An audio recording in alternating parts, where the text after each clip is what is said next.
guys, what's up? It's Queeny here, and welcome to a new series I wanted to do called Queeny Tries Things.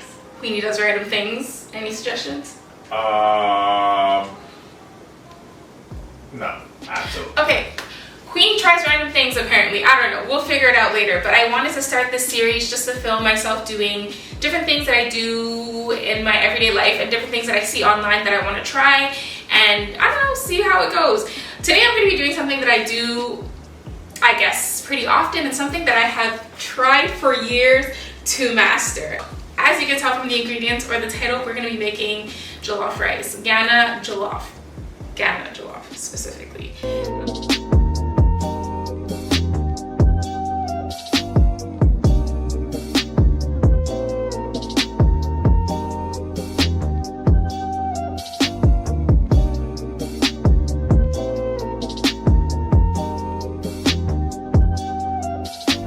So I'm going to make it the easiest way possible because that's how I learned, and I think that's the best way to share it. So, and we're going to do this together, and hopefully today isn't one of those days where this fails, because that would suck. The first thing I like to do is cook the meat. I like to boil it so I can get some broth, and then when it's cooked I can then fry it and put it on top of the rice later, or put it in the rice if you'd like. It's up to you. I like to put it on top at the end when it's fried and crispy. Today I'm going to use beef because that's what we have. You can use goat, chicken, what else is there? Do people use fish? People use fish, right? But you don't. Gross. Yeah. Stick to the red meat. Alright, so the meat that we have in here is about 1 pound of beef. I usually like to use like 1.5 pounds for the two of us to make a serving that'll last, you know, a few meals. But this is it. That's fine. That's what we're going to work with. And I like to season this while it's in the pot boiling, so then the broth will also have a little bit of flavor. The first thing I'm going to add is some garlic powder. And then I'm going to add some of this roasted garlic pepper, roasted garlic and roasted garlic and pepper blend. This is something that my mom uses in everything, so I now use it in everything. It has such a good flavor. You'd probably look at this and think like you can't use this in any type of black, African, whatever, any type of food, Ghanaian food especially, but it has a really good taste and it works really well. So I put about 1 tablespoon in there. I also like to add a little bit of ground hot pepper. So this is to make it a little bit spicy. Not too spicy because we're still gonna add pepper to our actual rice. And then lastly, to the meat, we're gonna add a little bit of salt. Just about 1 teaspoon. Okay, so meat is in the pot. Sorry if you see me looking over here, I have a little monitor, so I keep looking to make sure I'm in frame. But meat is in the pot. We're gonna add some water to this, fill it to the top, and we're gonna cook this and get everything else ready.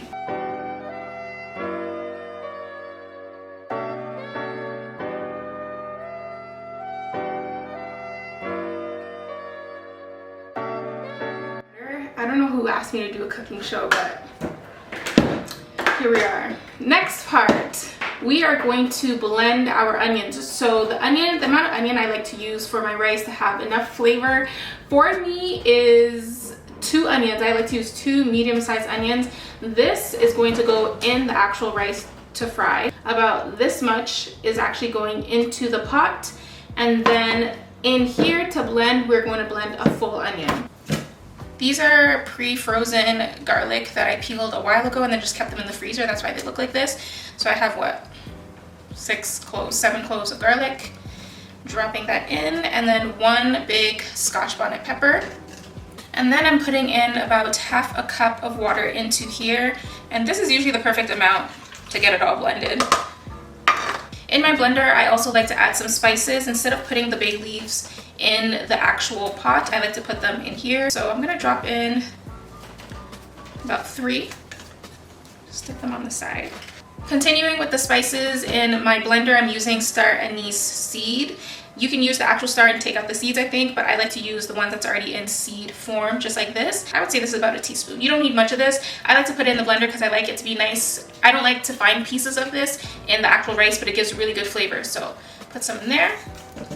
Usually I would also put rosemary in here, but I'm out of rosemary. If you have some, I would recommend putting a teaspoon in here as well. But instead I'm going to use some thyme. Same for this, you don't need too much, about a teaspoon is good enough. And lastly, for the best part, ginger. I like to use this much ginger. I know people always say use a thumb size. I like to use like 2 thumb size of ginger. I find that it gives a really good flavor. I feel like if you have a stew that doesn't have enough ginger and onion, then it won't taste good.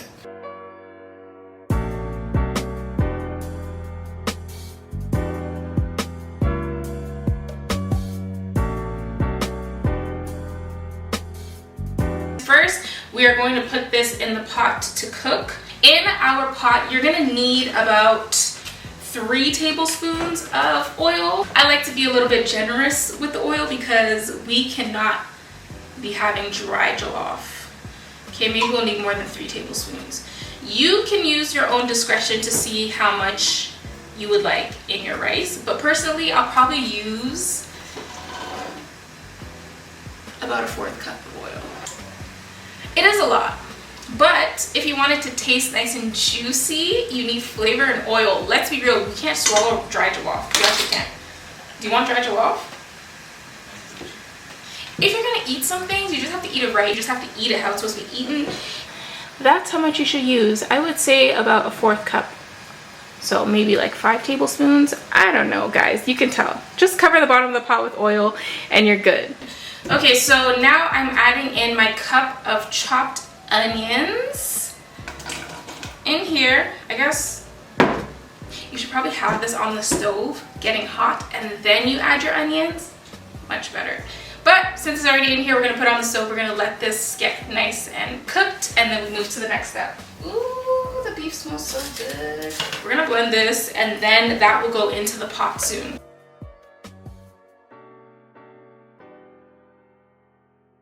Do I sound like this is gonna end up tasting really good? Yeah. Are you just saying that?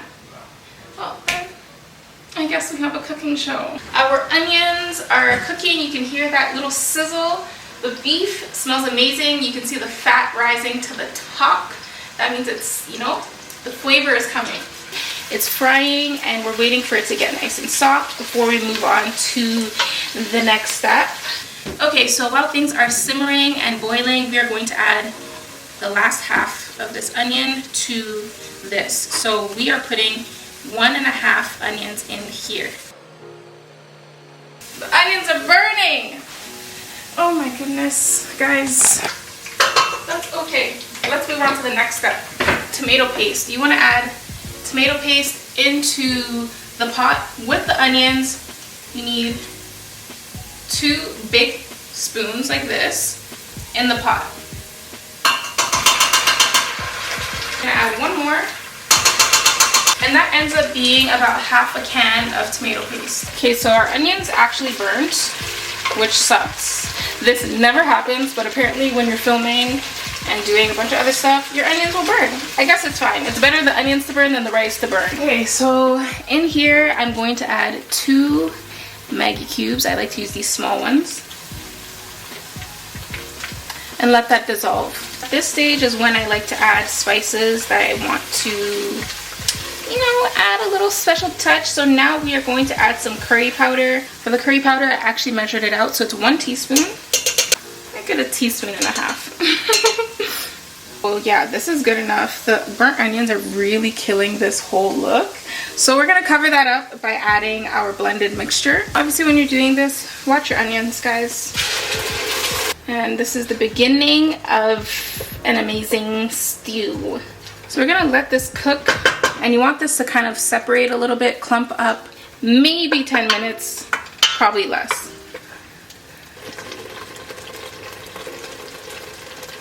As you can see, the beef is doing really well. The oil is separating, or I guess the fat is separating, and the broth is getting thick. This is where I like to take it off the stove. It looks good. The water, a lot of water has evaporated. As you can see, there's oil on the top, and you can tell that this is thicker than water, obviously.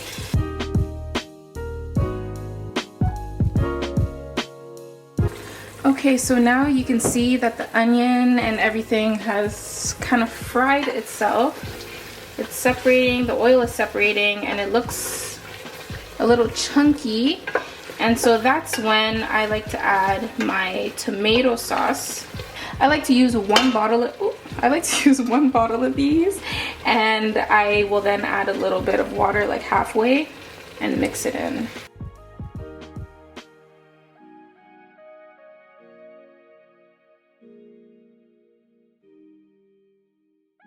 Okay, so this is the time before it starts popping at you and burning you and exploding everywhere, is the time to add your seasoning before it gets hot. Obviously, you can go ahead and taste and decide what you want to add. I'm first adding a teaspoon of this spice blend that I got from Ghana, or my mom got and she gave to me. So if you have a spice blend that you like, this is the time to add it to the stew, any sort of like meat spice blend. I'm going to add more of this red pepper, this roasted garlic and pepper seasoning. I would say a tablespoon, so a good amount. For salt, again, probably about a tablespoon. Obviously, you do it to how you want it to taste, but don't forget that there's also a bit of salt in the broth, so you don't want to overdo it now.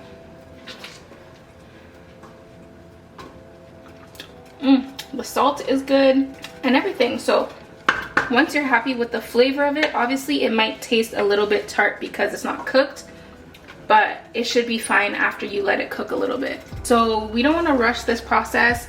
By the time we come back, it should look and taste ready. It shouldn't be so sour. So I'm going to cover this just like that, and we're gonna leave this for about 15 minutes to let it cook. If you listen carefully, you can tell that this is popping. So I'm gonna open it and just shield myself. Okay, so this is what it should look like when you're about to add your rice. You want it to be separated. It's, you know, it looks cooked, it's darker, and yeah, this is a good look. So I'm going to add the rice now. We're gonna rinse it, add it, and then add some of the broth, and then we let it cook.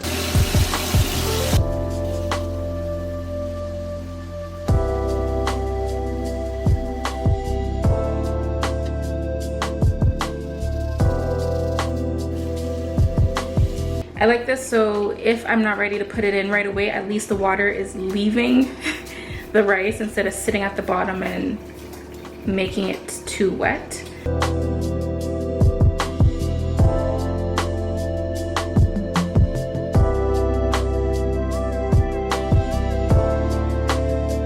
I just turned the heat to about 6, and I'm just going to mix this and kind of, I don't know, roast it. I've measured out about 2 cups of the meat broth, the beef broth.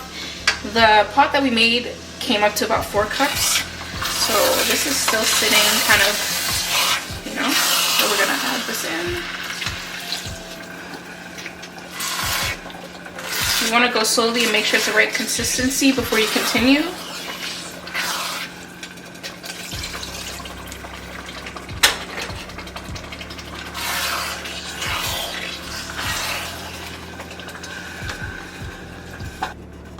So this is the consistency.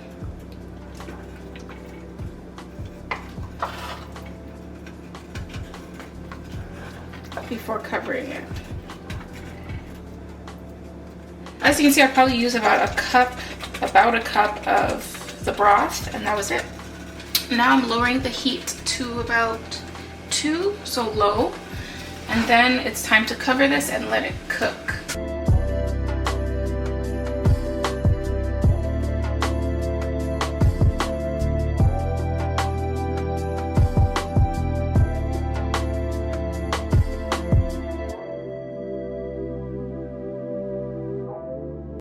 Alright, so the rice is cooking on the stove, and you have to, after you cover it, you need to leave it for 25 minutes, 30 minutes.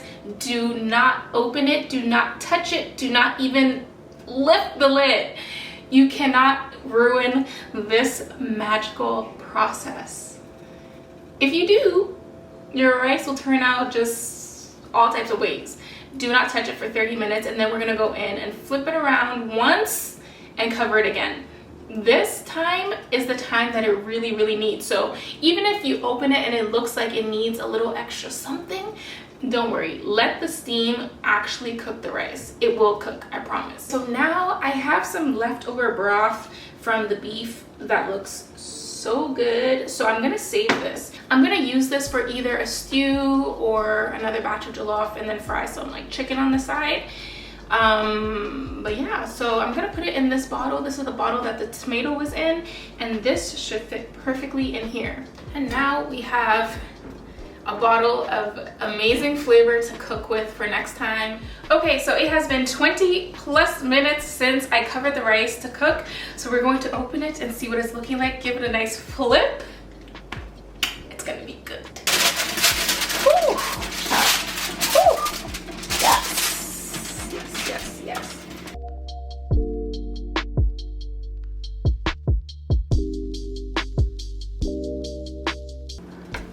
The color is rich. You don't want to mix it too much. You just want to flip it enough to get all the top parts to the bottom and the bottom to the top.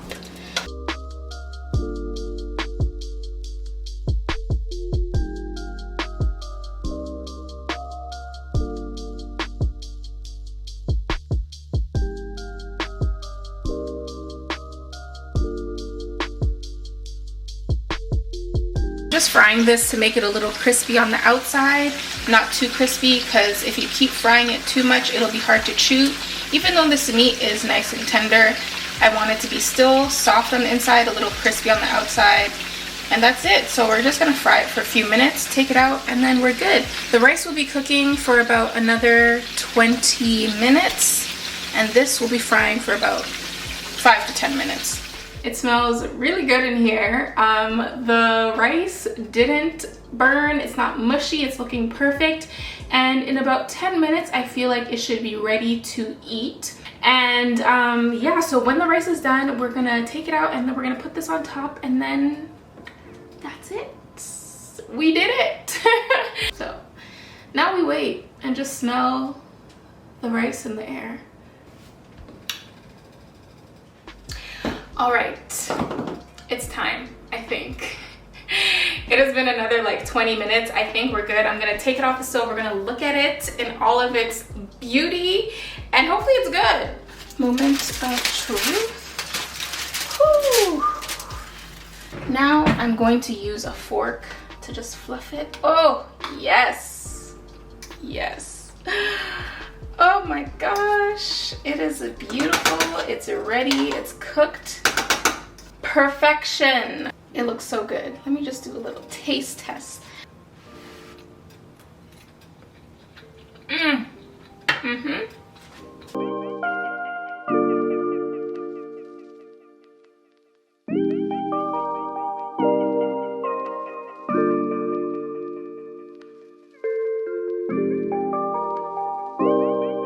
So this is the final product.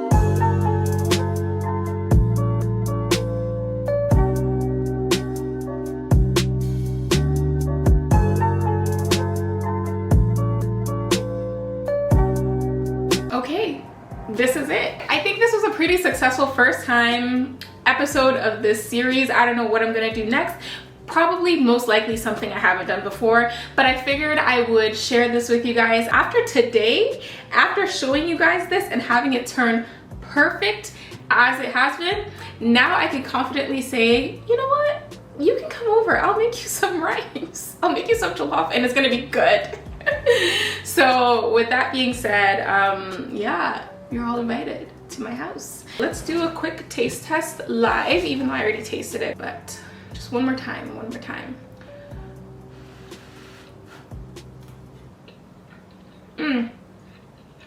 You hear that? It's juicy. It's not soggy. It's juicy. Try it, guys. It'll be perfect. This is the perfect consistency. It's moisturized. It has flavor. You should be able to do this to your jollof. It shouldn't be sticking together. You should be able to sprinkle it, but you know, not to the point where it's crunchy and hard, but it should be loose. It should, So good. If you enjoyed this first episode, let me know, comment down below. I probably won't be doing cooking videos all the time, but you know, once in a while, if you guys want to see something, we'll try it.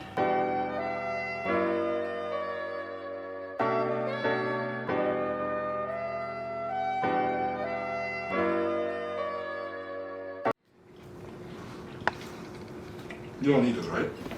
I mean, that was my bowl, but okay, that's fine. Good first episode, I think.